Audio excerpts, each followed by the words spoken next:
Hello everyone, welcome back to another video. I hope आप सभी की यूजीसी नेट की तैयारी अच्छे से चल रही होगी और इस बार आप एटलीस्ट क्वालिफाई कर जाएंगे यूजीसी नेट को। और अगर अच्छे से बहुत प्रिपरेशन करेंगे तो जेआरएफ भी क्वालिफाई करेंगे। तो मुझे एक कमेंट आया था कि आपने प्रिपरेशन कैसे की, जो कि आपका मतलब यूजीसी नेट हुआ है और आपने जो मेरा बीएचयू में एडमिशन जो अभी हुआ है उसके लिए मतलब रिगार्डिंग आया था कि आपने कैसे प्रिपरेशन की। तो देखो, मेरा जेआरएफ तो नहीं हुआ है तो इसलिए मैं अभी जेआरएफ के बारे में तो नहीं बोल सकती हूँ कि हाउ टू क्रैक जेआरएफ, लेकिन मैं इतना बता सकती हूँ कि यूजीसी नेट को क्वालिफाई कैसे करना है कि एटलीस्ट आप एलिजिबल हो जाएं पीएचडी में एडमिशन लेने के लिए। और वो बहुत बड़ी बात है क्योंकि इससे ना प्रोसेस आगे बढ़ जाती है। जैसे मेरा सिर्फ क्वालिफाई हुआ था पीएचडी में एडमिशन लेने के लिए, जेआरएफ नहीं हुआ था। बट मेरा देखो उस दौरान बीएचयू में फॉर्म भी आए, फिर मैंने फॉर्म अप्लाई किया, इंटरव्यू भी हुआ और लकीली मेरा एडमिशन भी हो गया पीएचडी में। तो अब मेरा ये रह जाता है कि मैं कोशिश कर रही हूँ कि भाई हो जाए, नेट हो जाए, जेआरएफ हो जाए, कोशिश कर रही हूँ। तो बट एटलीस्ट क्वालिफाई कैसे करना है मतलब मैं अभी इतना बता सकती हूँ आपको। तो मैंने क्या किया था कि अपने previous year question paper two के मैंने सारे previous year question paper solve करके गई थी जब मेरा क्वालिफाई हुआ था उस वाले मतलब सेशन में। सारे प्रीवियस ईयर क्वेश्चन पेपर मुझे आते थे अपने पेपर टू के। पेपर वन मेरा अच्छा नहीं हुआ था, उस टाइम मेरी तैयारी नहीं थी पेपर वन में। बट अभी मैं क्या पेपर वन में तैयारी कर रही हूँ वो मैं आपको बता देती हूँ, हिंट दे देती हूँ। तो अभी मैं मैथ, डीआई और लॉजिकल रीजनिंग ये पढ़ रही हूँ। मतलब पढ़ क्या रही हूँ, question paper direct previous year question से लगा रही हूँ। और डीआई मेरी हर एवरीडे में 2 डीआई सॉल्व करने का टारगेट है, मतलब ट्राई कर रही हूँ। किसी किसी दिन छूट जाता है, ऑलमोस्ट डे हो जाता है 2 डीआई। और मैथ और रीजनिंग के कंबाइंड क्वेश्चन आते हैं 5, है ना। 5 क्वेश्चन डीआई के आते हैं, 5 क्वेश्चन जो होते हैं मैथ और रीजनिंग के होते हैं कंबाइंड। उनमें से 3 क्वेश्चन मैथ्स के हो जाते हैं और 2 क्वेश्चन रीजनिंग के हो जाते हैं। तो उनको भी मैं सॉल्व कर लेती हूँ उसके साथ साथ। और फिर बचा लॉजिकल रीजनिंग मैं पढ़ रही हूँ, बार बार भूल रही हूँ क्योंकि वो सच में बहुत मतलब उसमें लॉजिक उसको याद रखने का है और मतलब बहुत थोड़ा कंफ्यूजिंग है, थोड़ा कॉम्प्लिकेटेड है।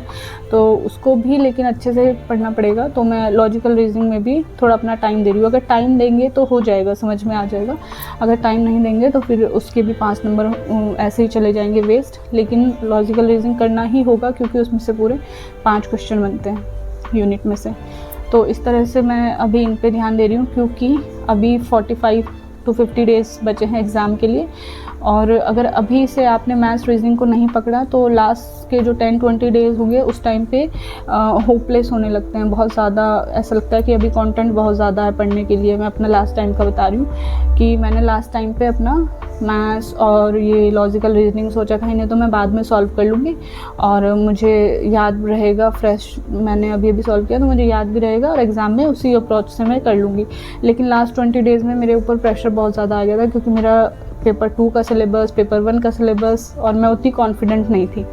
तो अभी मैं थोड़ी कॉन्फिडेंट हो रही हूँ डीआई को लेकर और मैथ्स रीजनिंग को लेके। लॉजिकल रीजनिंग को थोड़ा टाइम देना है, वो मैं कोशिश कर रही हूँ कि लॉजिकल रीजनिंग हो जाए।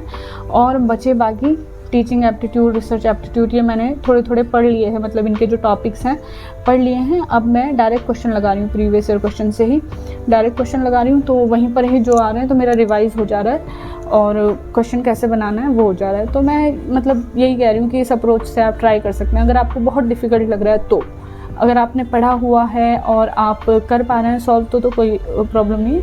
लेकिन अगर बहुत आपको डिफ़िकल्ट लग रहा है तब आप ये वाली अप्रोच ट्राई कीजिए कि इस क्वेश्चन को ये सॉल्व कीजिए, बस ये है। एटलीस्ट आपका क्वालिफाई हो जाएगा और जैसे भी यूनिवर्सिटी में फॉर्म निकलेंगे आप एलिजिबल हो जाओगे, उनमें अप्लाई कर लोगे और है ना एडमिशन ले लोगे।